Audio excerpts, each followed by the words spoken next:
Uh,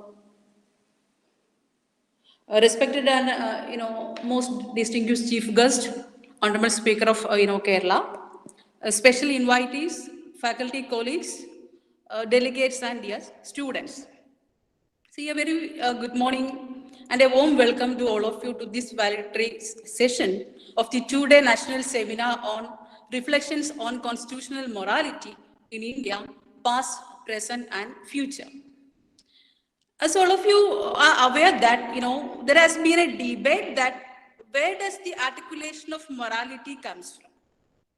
If it is connected with conscience, in Summa Theologia, St. Thomas Aquinas, he has stated that conscience is something which binds man to a sense of what is just and what is unjust.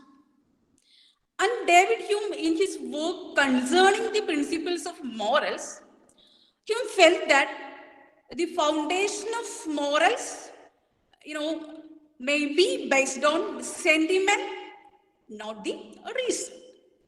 Similarly, in Reason and Persons, authored by Derek Anthony, here the concept that ethics being impersonal. Contract theory also the imposition of a social contract, a constitution, which was capable of bringing about a moral transformation.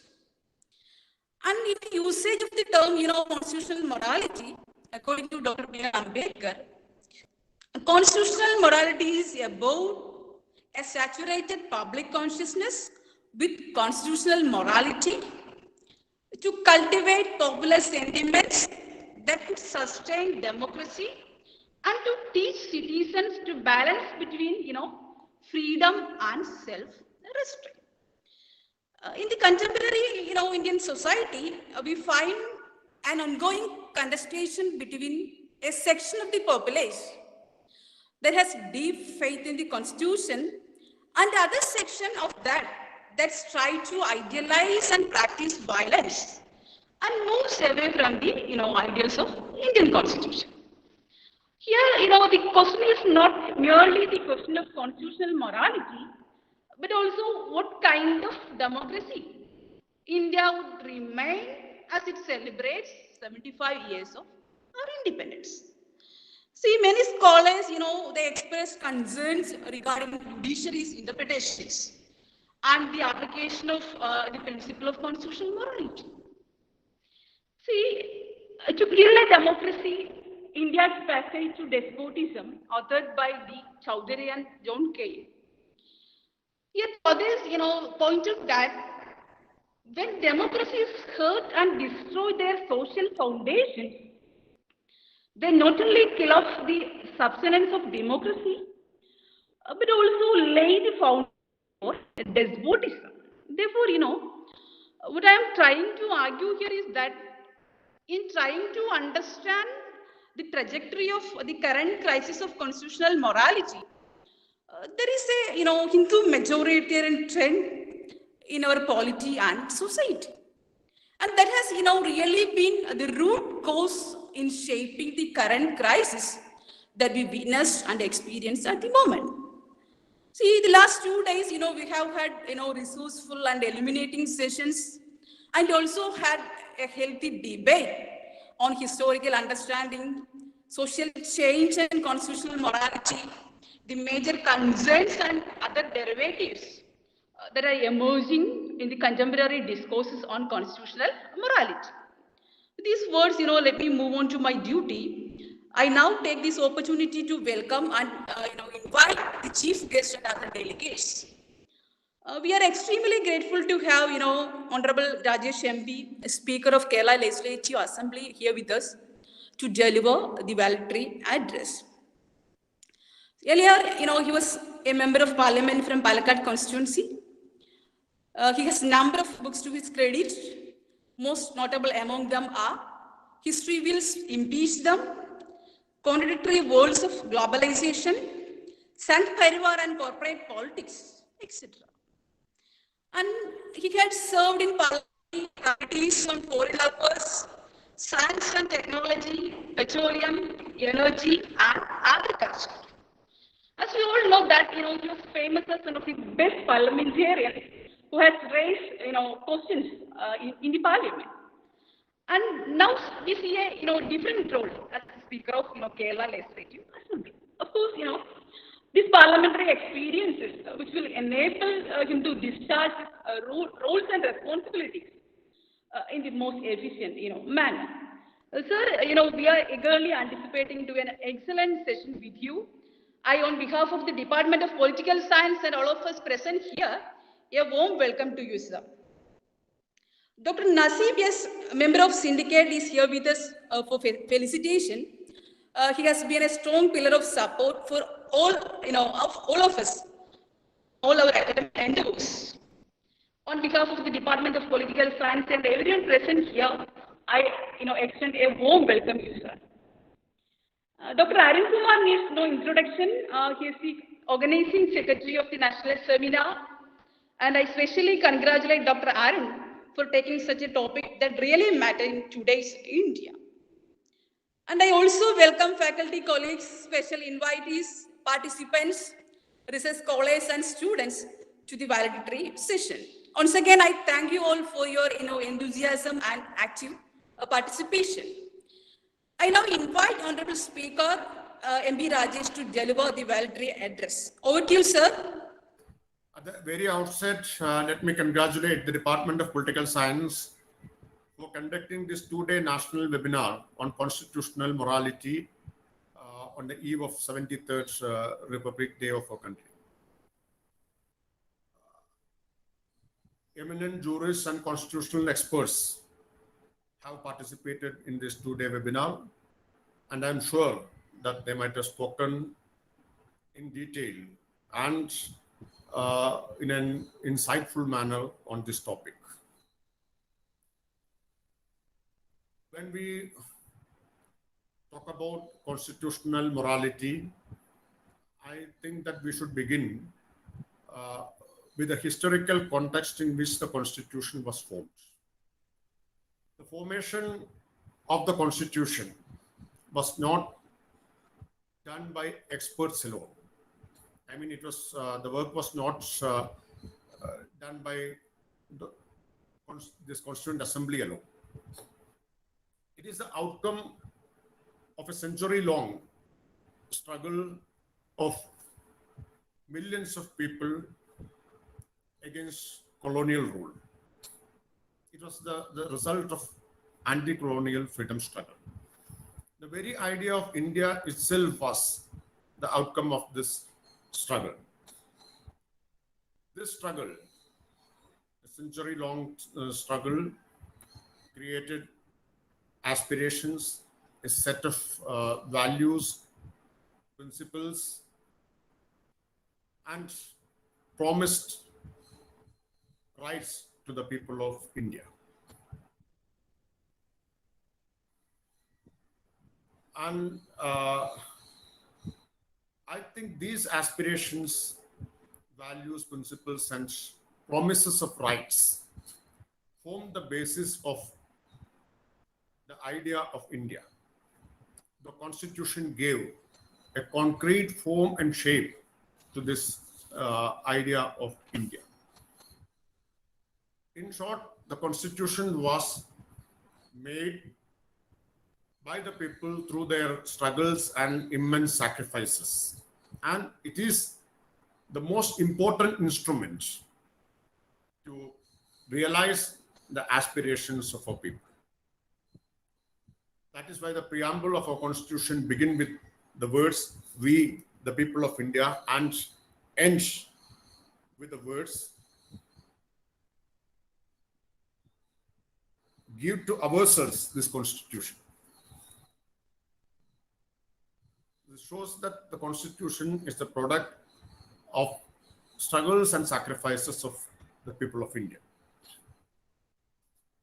In Indian context, when we talk about constitutional morality, a word which does not find a specific mention in our Constitution, that discussion has to be understood in the historical context of constitutional formation.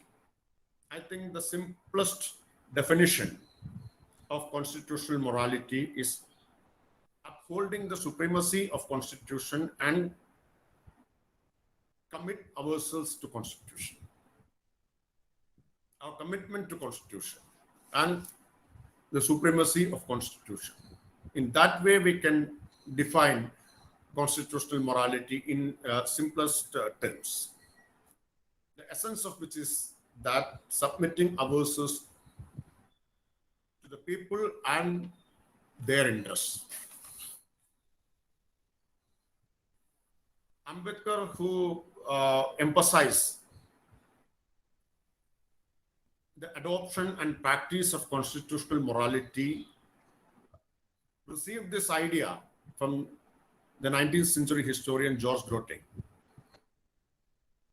According to Grote, the inculcation of a new sense of passionate attachment and paramount reference to the Constitution and its sense of goodwill is necessary. Later, Ambedkar had broadened this idea placed by Grote. George Grote defined constitutional morality as a rare and difficult sentiment. And Ambedkar said constitutional morality is not a natural sentiment, it has to be cultivated. What does it mean by commitment to constitution or paramount reverence to constitution? It's nothing but, according to my view, it's nothing but adherence to the principles of constitution and our commitment to the values of the constitution. These principles and values are embodied in the preamble of our constitution. The preamble is the soul of our constitutions. The basic principles and the essence of our constitution is embodied in this preamble. The basic principles are secularism, democracy, socialism, and sovereignty. And the core values of our constitution are liberty, equality, justice, and fraternity. The true test of constitutional morality or paramount reverence to the constitution is the adherence to these principles and values.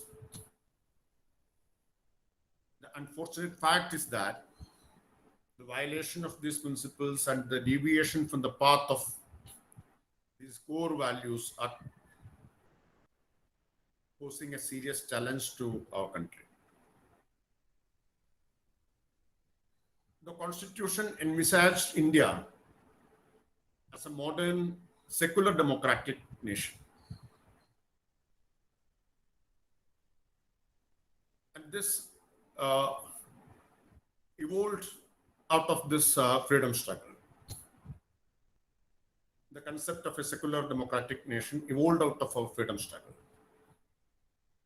There was an alternative vision also, an alternative vision of a theocratic state. But the people of India rejected that vision of India and they upheld or they accepted the vision of a secular democratic nation. Now, after 75 years of our independence and after 73 years of India became a republic, the sad thing is that a meticulous plan is being executed to replace the secular democratic nation by a theocratic state based on a majority religion. Ambedkar had warned about the denial of the existence of rights of minorities in India. Ambedkar had also warned about the attempts to convert India into a Hindu Raj. And he uh, warned that that will be disastrous for our country.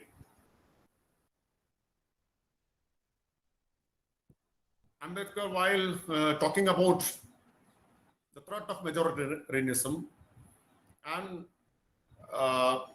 the threat of denying minorities their rights, he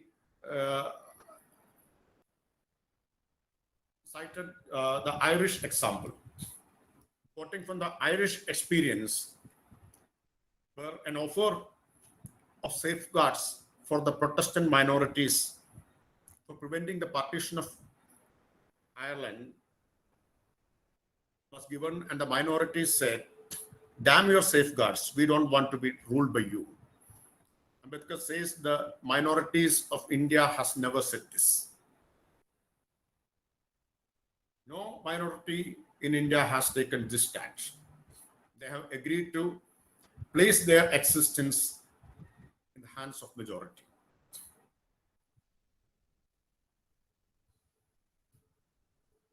And Ambedkar clearly says that it is for the majority to realize this duty, not to discriminate.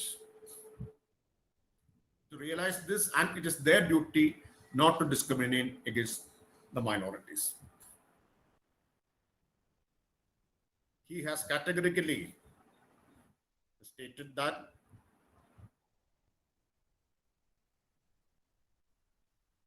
this should not be a tyranny of majority. But what we are witnessing today, the exact opposite is happening today. Recently, we had seen a religious gathering called Religious Parliament or something in Haridwar. And calls are being given for a cleanliness drive, Safai Abhiyan, against minorities. And the organizers have not been touched by the agencies, police or other agencies. After the Haridwar meet, they have announced yet another meet at Shimla. So, in this way, a hate campaign is being unleashed against minorities. This hate campaign, this call for cleanliness drive, etc., are blatant violation of the spirit of Constitution. It's unconstitutional and it's anti-national.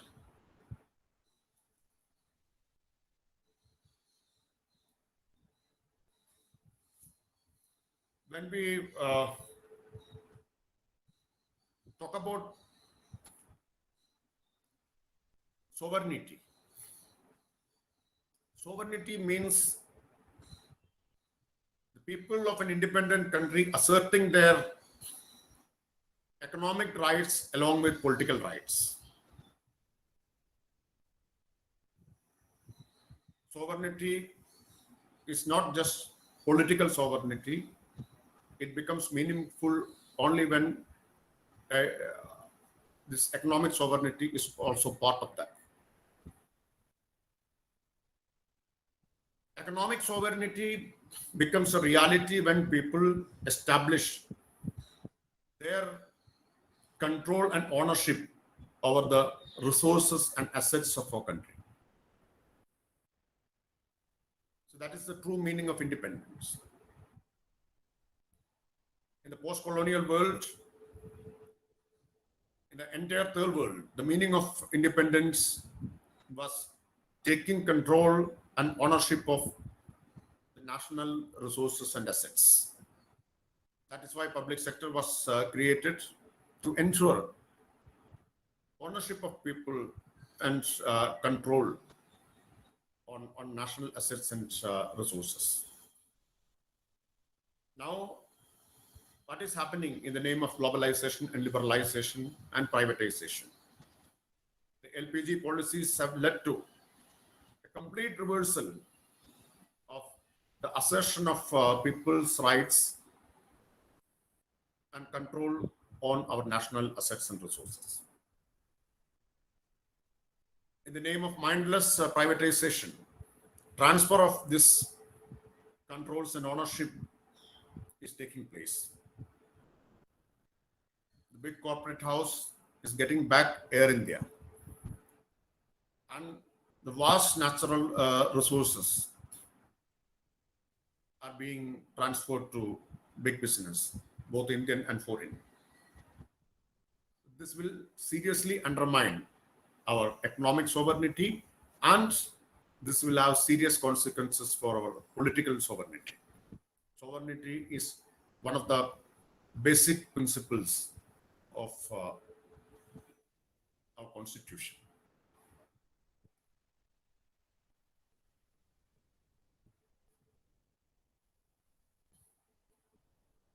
And the core values, as I said earlier, include liberty, justice, equality, and fraternity. When individual liberty is placed under systematic attack, both by the state and extra-constitutional forces, the spirit of constitution is hurt. Dissent is being dealt with draconian laws like UAPA and AFSPA. Human rights activists, intellectuals, writers and artists, many of them are kept as under trials for so many years. Dissent has been criminalized. And an 84-year-old priest lost his life while in judicial custody. This is a blatant violation of the principle of justice. When the principle of justice is being violated like this, there is no meaning for constitutional morality. It is unethical. Apart from the challenges posed by the state itself, there is extra-constitutional forces. Mobs inspired by Hindu Rashtra, the ideal of Hindu Rashtra, are unleashing violence against individual liberty. They are unleashing violence against minorities for their choice of food, faith, and life partner. All this large-scale assault on individual liberty and right to dissent is completely unethical, and is against the spirit of constitution, is against constitutional morality. An important promise made by the freedom movement and our constitution to the people of India is equality.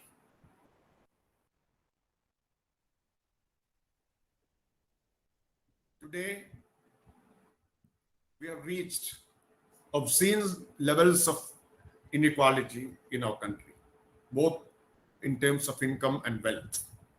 Recently, Oxfam had released their inequality report. That report says that in the last 2 years of pandemic, when majority of our people lost their income, their employment, their livelihood, and faced devastation, 142 billionaires have almost doubled their assets. 32 new billionaires have been added. At the same time, 4.6 crore Indians have been pushed to extreme poverty. So this high levels of inequality is again violative of the spirit of Constitution. These high levels of inequality has divided the nation into two. A nation of few super rich, a shining India, and a nation of millions of poor people, a suffering India. This country is now being divided along this economic inequality. And this will have disastrous consequences for our democracy.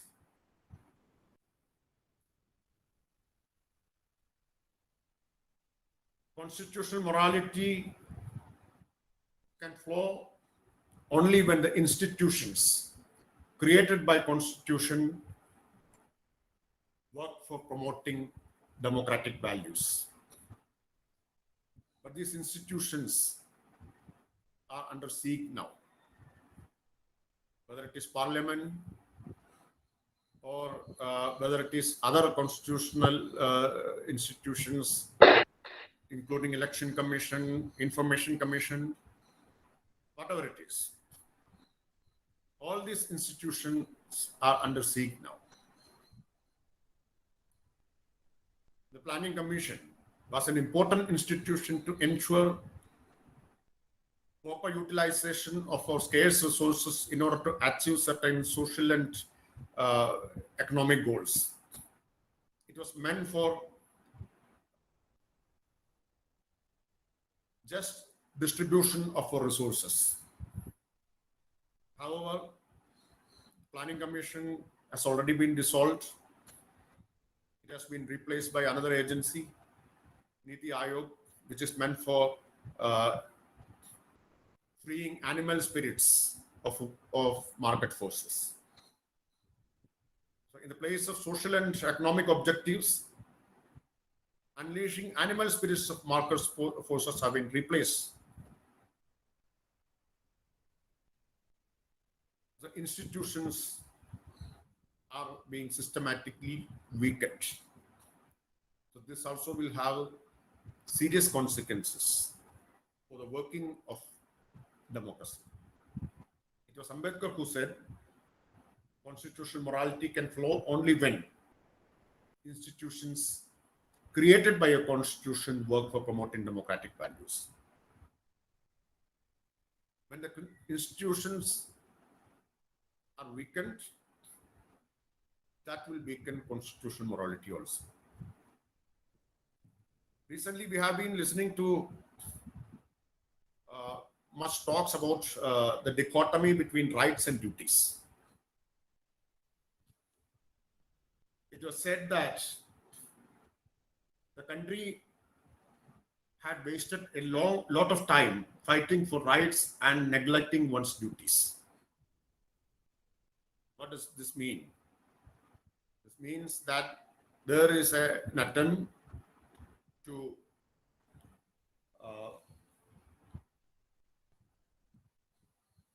shift, emphasize from rights to duties. So this will be an absurd move. An attempt to shift focus from rights to duties will undermine democratic values and will undermine constitutional morality.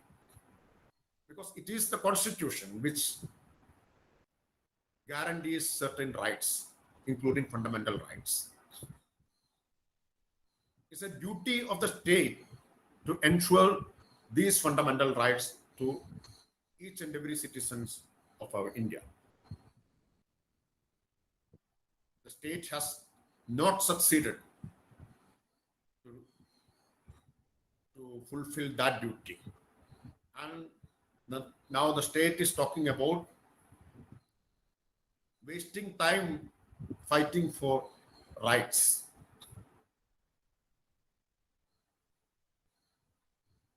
So undermining rights is undemocratic and unconstitutional.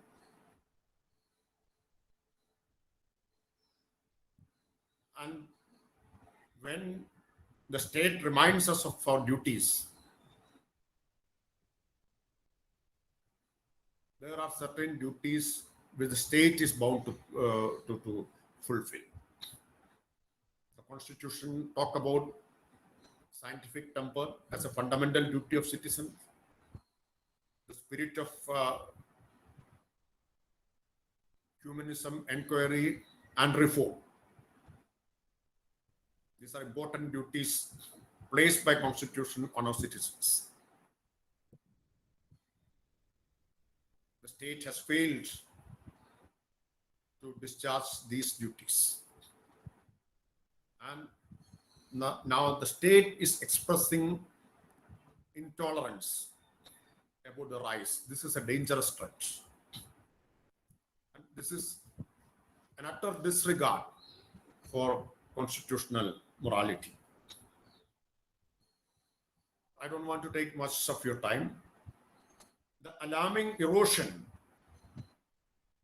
or a deliberate abandoning of constitutional morality is the single largest threat the country is facing today. Greek democracy was ultimately overthrown, not by spears of conquerors, but through the disregard of constitutional morality by her own citizens. A Greek scholar has said this.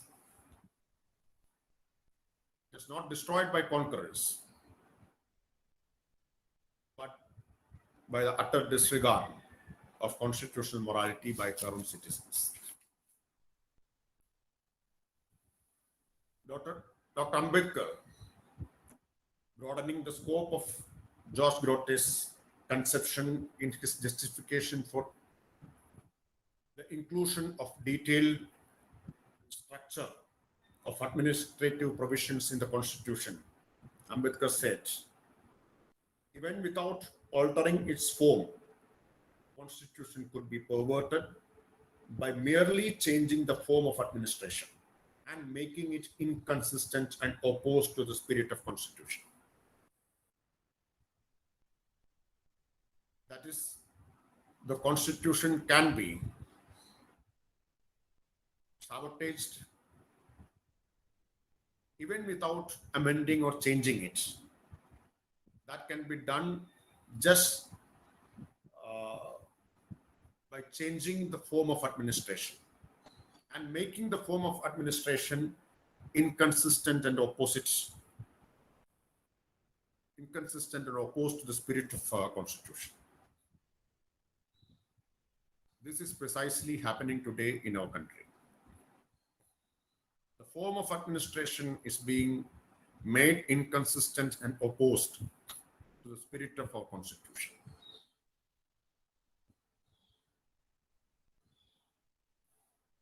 So it is the duty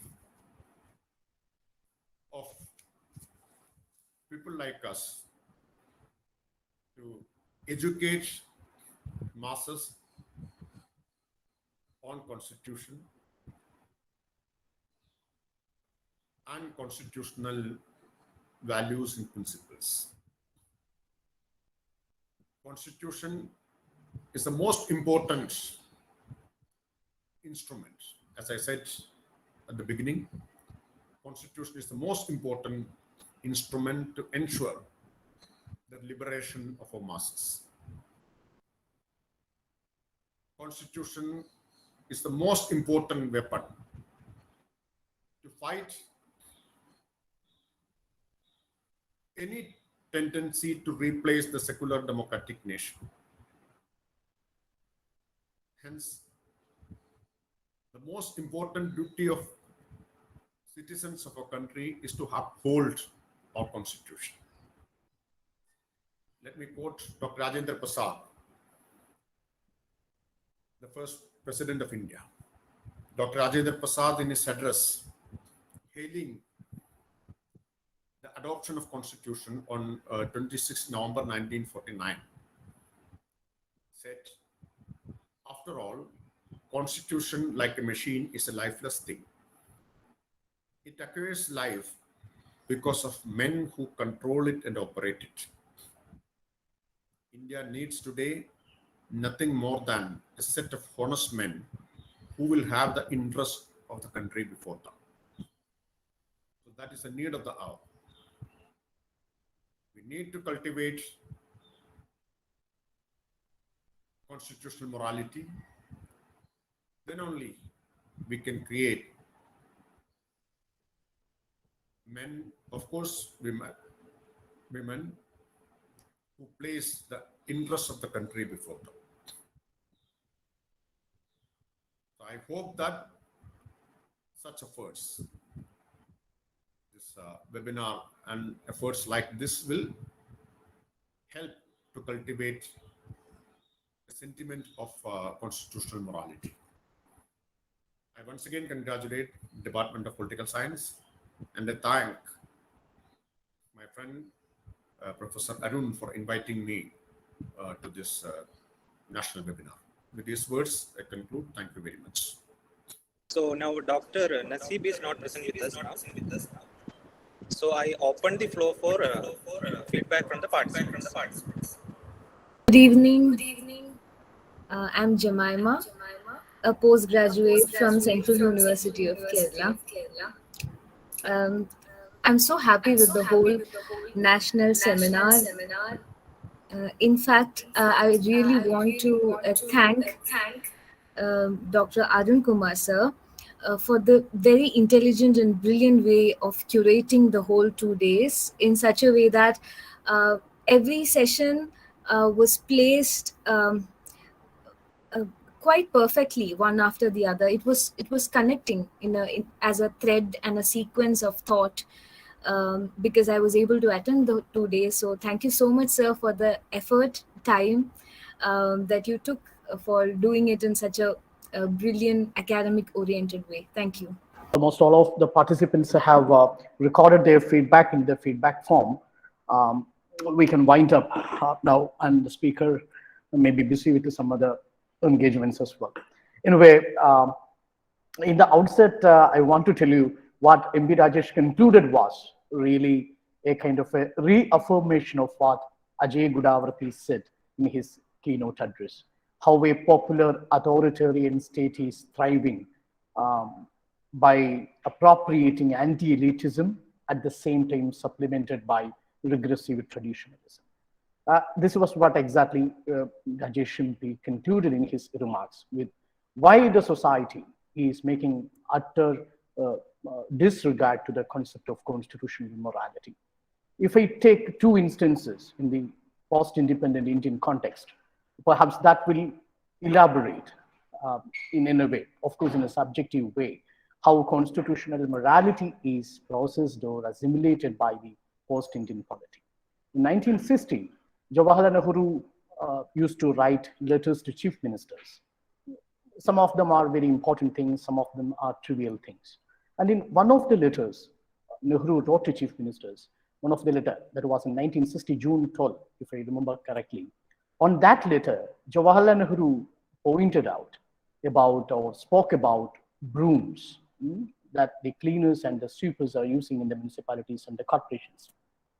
And he said in that letter, these brooms, in fact, represents how much we are disregarding the dignity of the cleaners and the sweepers. So you have to alterate the shape of the broom so that a standing man can clean the corporation with a long-standing broom. So the size of the broom was altered by the letter of Nehru, because he gave that much importance and significance to the concept of dignity, as the Constitutional Assembly itself took much importance and significance to the concept of dignity over unity and integrity of India, as Prabhash clearly articulated in the Constitutional Assembly debates. And the second instance was 65 years later, Nehru wrote this letter to the chief minister, what we witnessed in a village near Dadri in Uttar Pradesh. a 52-year-old man, Indian citizen, was beaten to death on the question of whether he ate beef or not. So these two instances, in fact, represents how we are assimilating or how we are distancing the concept of constitutional morality. One is perceived by a liberal notion of Nehruvian perspective, and another one, as what Ajay Gudavarti pointed out, the regressive traditionalism, of course, by a mob, anti-elitism. The first one, that was in 1960, Nehru's letter, may be considered as constitutional morality in praxis. And in 2015, what we witnessed in the Akila case is constitutional morality in its negation. So we are caught between these two. So the entire process of our national webinar was an attempt to go beyond a simple lexicographic interpretation of constitutional morality. The paramount reference to constitution or obedience to rule of law, or paramount significance of institutional framework, or if I call Biju's concept, legal consciousness, etc. So in a way, the sessions from yesterday morning to the valedictory address, as one of the participants rightly pointed out, we tried to have a connection of the sessions.